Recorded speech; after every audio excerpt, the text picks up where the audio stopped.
নোবসের ওপর থেকে বিশাল এক বরফের চাং মুহূর্তের মধ্যে আমাকে ছুঁড়ে ফেলে, পুরো বরফের ভেতর ঢুকে যায়। সেখান থেকে চিৎকার শুরু করি যদি কেউ আমাকে বাঁচাতে আসে, কিন্তু কেউ আসে না। তখন নিজেই সেই বরফের ভেতর থেকে উঠে বসি। আমার পায়ে যে ক্র্যাম্পন ছিল সেই ক্র্যাম্পনটা আমার পায়ের পেছনে এসে আঘাত করে, সেটা আমি নিজেই টেনে খুলি। মুখে যে একটা স্কার্ফ ছিল সেটা খুলে ফেলি, দেখি চারদিকে রক্ত ছড়িয়ে পড়ে।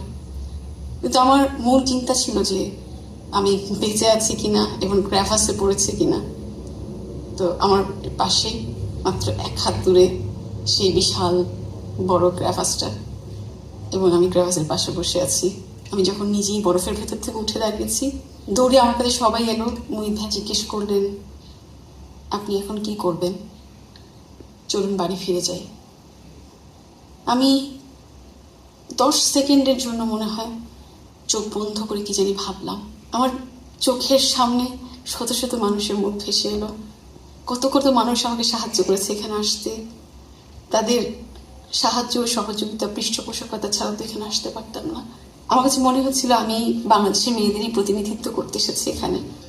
তো সবাইকে নিরাশ করে আমি খালি হাতে ফিরে যাব, এটা নিজের কাছে মানতে পারিনি।